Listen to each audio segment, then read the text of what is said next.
India மற்றும் இலங்கை அணிகளுக்கு எதிரான கிரிக்கெட் தொடர் என்பது தற்போது இலங்கை நாட்டில் வைத்து நடைபெற்று வருகிறது. இலங்கை நாட்டில் வைத்து நடைபெறுவதால் சொந்த மைதானம் என்ற அட்வான்டேஜ் இருக்கிறது என்றும் இலங்கை அணிக்கு எதிர்பார்க்கப்பட்டது. ஆனால் சொந்த மைதானம் என்ற அட்வான்டேஜ் எல்லாம் ஒன்றுமே கிடையாது என்பதைப் போல இலங்கை அணிக்கு எதிரான இந்த தொடரில் இலங்கை அணியை இந்திய அணி தொடர்ச்சியாக வீழ்த்தி வருகிறது. இதில் தற்போது நடைபெற்று வரும் ஒருநாள் தொடரை தாண்டி இதற்கு முன்பு நடைபெற்ற T20 தொடரிலும் ஒரு போட்டியில் கூட இலங்கை அணி வெற்றி பெறவே கிடையாது. அனைத்து போட்டிகளிலும் இந்திய அணிதான் வெற்றி பெற்று வருகிறது. ஆகவே இப்படியாக தொடர் வெற்றிகளை குவித்து இலங்கை அணியை தாறுமாறாக துவம்சம் செய்து வருகிறது இந்திய அணி. அந்த வரிசையில் சற்று முன் இந்த இலங்கை அணிக்கு எதிரான 5வது ஒருநாள் போட்டியும் நடைபெற்றது. இந்த ஒரு போட்டியை பொறுத்தவரையில் இலங்கை அணிக்கு மிகப்பெரிய நம்பிக்கையை கொடுக்கும் போட்டியாக மாறியது. ஏனென்றால் இந்த ஒரு போட்டி இலங்கை அணியின் மிக மிக ராசியான மைதானத்தில் நடைபெற்றது. இந்த ஒரு போட்டி நடைபெற்ற மைதானம் என்பது இலங்கை அணிக்கு மிகவும் ராசியான மைதானமாகும். ஆகவே இந்த ஒரு மைதானத்தில் இலங்கை அணி தோல்வியடைவது என்பது அவ்வளவு எளிதான காரியமும் கிடையாது. அதேபோல இந்த போட்டி நடைபெறும் கிழமை, தேதி என அனைத்தும் இலங்கை அணிக்கு ஜோதிட விஷயத்திலும் சாதகமாக இருந்ததாக சொல்லப்பட்டது. சரி, இந்தளவுக்கு இந்த போட்டியில் இலங்கை அணியின் வெற்றிக்கு ஒவ்வொரு விஷயத்தையும், குறிப்பாக ஜோதிடம் போன்ற விஷயத்தையும் கூர்ந்து பார்ப்பது எதனால் என்று கேட்டால் அதற்கு மிக முக்கிய காரணம் இந்த இந்தியா இலங்கை தொடர் ஆரம்பித்து இதுவரை 12 போட்டிகள் முடிவடைந்து விட்டது. அதில் 8 T20 போட்டிகள், அதனைத் தொடர்ந்து 4 ஒருநாள் போட்டிகள் என மொத்தமாக 12 போட்டிகள் நடந்துவிட்டது. இந்த 12 போட்டிகளிலுமே ஒரு போட்டியில் கூட இலங்கை அணி வெற்றி பெறவில்லை. அனைத்து போட்டிகளிலும் இந்திய அணிதான் வெற்றி பெற்றது. ஆகவேதான் இந்த ஒரு போட்டியிலாவது எப்படியாவது இலங்கை அணி அதனுடைய முதல் வெற்றியை பெற்றுவிட வேண்டும் என்று பல கட்ட முயற்சிகளை எடுத்து வந்தது. இதனாலேயே இந்த போட்டி மீதான ஆர்வம் என்பது இந்தியா இலங்கை ரசிகர்களை தாண்டி ஒட்டுமொத்த கிரிக்கெட் ரசிகர்கள் மத்தியிலும் பேசுபொருளாகவும் மாறியது. அதனால்தான் தற்போது நடைபெற்ற இந்த 5வது ஒருநாள் போட்டியிலாவது இலங்கை அணி வெற்றி பெற்று விடுமா என்ற அந்த ஒரு எதிர்பார்ப்பில்தான் இலங்கை அணிக்கு ஜாதகம் முதற்கொண்டு பார்க்க வேண்டும் என்ற சூழலுக்கு இலங்கை ரசிகர்கள் சென்றுவிட்டனர். அந்த ஒரு பார்வையில் பார்த்தால் இந்த 5வது ஒருநாள் போட்டி என்பது இலங்கை அணிக்கு மிகவும் அதிர்ஷ்டம் நிறைந்த போட்டி என்றுதான் சொல்ல வேண்டும். அதாவது ஒரு பக்கம் தொடர்ச்சியாக 12 போட்டிகளில் இலங்கை அணியை வீழ்த்தி இலங்கை அணியின் ப்ளஸ் அண்ட் மைனஸ் அனைத்தையும் இந்த தொடரில் நன்கு தெரிந்த இந்திய அணி அடுத்த போட்டியான இந்த 5வது ஒருநாள் போட்டியில் வெற்றி பெறுமா, அல்லது இதுவரை அரிதினும் அரிதான தோல்வியை மட்டுமே சந்தித்திருக்கும் இலங்கை அணியின் இந்த ஒரு மைதானத்தில் இலங்கை அணி இப்போது இந்திய அணியை எதிர்கொள்கிறது. அதுவும் இலங்கை அணிக்கு ஜோதிடம், ஜாதகம் முதற்கொண்டு அனைத்தும் இந்த போட்டி தொடங்கும் நாளில் சிறப்பாகவே இருக்கிறது. ஆகவே இவை அனைத்தும் சிறப்பாக இருக்கும் இலங்கை அணி இந்த போட்டியில் வெற்றி பெறுமா என்ற எதிர்பார்ப்பும் பயங்கரமாக எகிரியது. அப்படிப்பட்ட எதிர்பார்ப்புகளுக்கு மத்தியில் தொடங்கிய இந்த ஒரு போட்டியில் முதலில் இலங்கை அணி பேட்டிங் செய்ய களமிறங்கியது. அதாவது டாஸை வென்ற இந்திய அணி முதலில் பந்து வீசுவதாக முடிவு செய்தது. அதனைத் தொடர்ந்து பேட்டிங் செய்ய களமிறங்கிய இலங்கை அணியை பொறுத்தவரையில் இந்த போட்டியில் இதுவரை இல்லாத அளவுக்கான ஒரு சூப்பரான பேட்டிங்கை இலங்கை அணி வெளிப்படுத்தியது. அதாவது இதற்கு முந்தைய போட்டிகளில் கூட இலங்கை அணி ஒரு சில போட்டிகளில் சிறப்பாகத்தான் விளையாடியிருந்தது. ஆனால் அத்தகைய போட்டிகளில் அதைவிட இந்திய அணி சிறப்பாக விளையாடி அத்தகைய போட்டிகளில் வெற்றியை இந்திய அணி குவித்துவிட்டது. ஆகவே அப்படிப்பட்ட போட்டிகளை காட்டிலும் இந்த போட்டியில் இலங்கை அணி இன்னும் சூப்பராகவே பேட்டிங் செய்திருந்தது. முதல் 12 ஓவர்களுக்கே 101 ரன்களை தொட்டுவிட்ட இலங்கை அணி ஒரு விக்கெட்டை கூட இழக்காமல் சூப்பரான ஓப்பனிங்கை கொடுத்தது.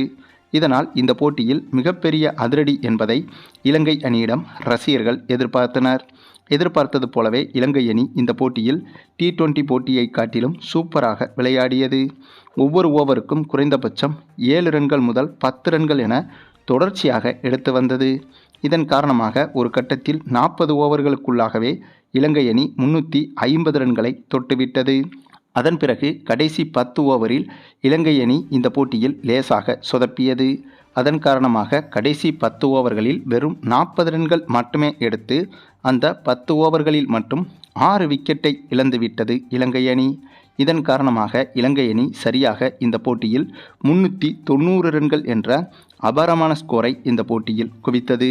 அதாவது இந்திய அணி 391 ரன்கள் எடுத்தால் வெற்றி என்ற கடினமான இலக்கோடு இந்த போட்டியில் களமிறங்கியது.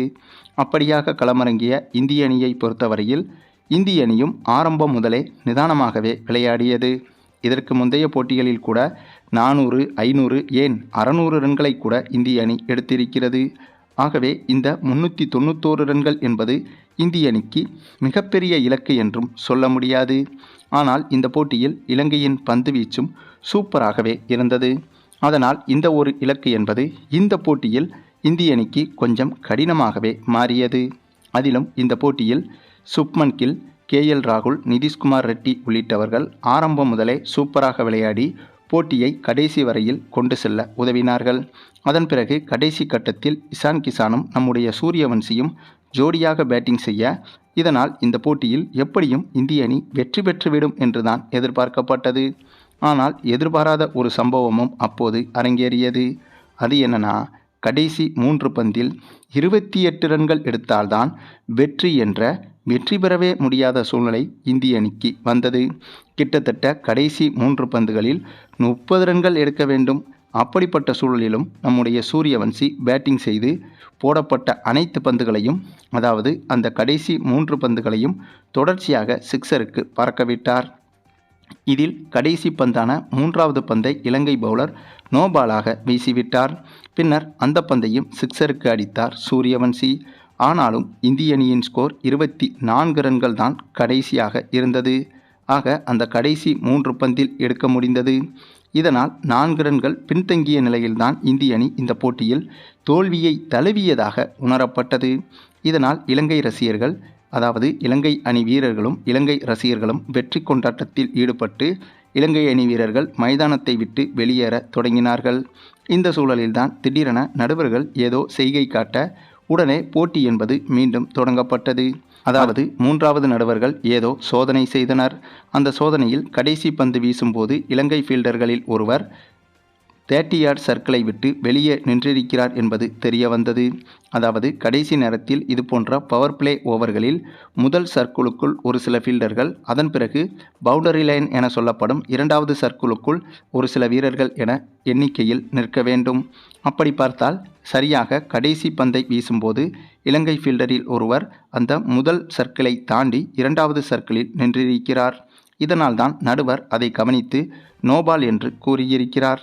இதை துளியும் எதிர்பார்க்காத இலங்கை அணி மீண்டும் அந்த கடைசி பந்தை வீச, அந்த பந்தையும் சொல்லி வைத்தது போல நேராக பவுண்டரிக்கு பறக்கவிட்டு அந்த 4 ரன்களை எடுத்து கொடுத்து இந்த போட்டியிலும் இந்திய அணிக்கு அபாரமான வெற்றியை பெற்றுக் கொடுத்தார் நம்முடைய சூரியவன்சி. அதாவது இந்த ஒரு போட்டி என்பது கிரிக்கெட் வரலாற்றில் மறக்க முடியாத போட்டியாக மாறிவிட்டது. ஏனென்றால் ஒரு அணி வெற்றி பெற்று வெளியேறிய பின்பும் கூட மீண்டும் அழைக்கப்பட்டு போட்டி நடத்தப்பட்டு அந்த அணி தோல்வியடைந்துள்ளது. அதுவும் கடைசி 3 பந்தில் 28 ரன்கள் என்ற வெற்றி பெறவே முடியாத சூழ்நிலையில் இருந்த இந்திய அணி இந்த போட்டியில் இப்படி ஒரு அதிசயமான வெற்றியை பெற்றுள்ளது. சரி, நீங்கள் சொல்லுங்கள், இந்திய அணியின் இந்த ஒரு அதிசய வெற்றியை பற்றியும் இலங்கை அணிக்கு நேர்ந்த இந்த ஒரு அதிர்ச்சிகரமான தோல்வியை பற்றியும் நீங்கள் என்ன நினைக்கிறீங்கன்னு உங்களுடைய கருத்துக்களையும் கமெண்டில் தெரிவிங்க.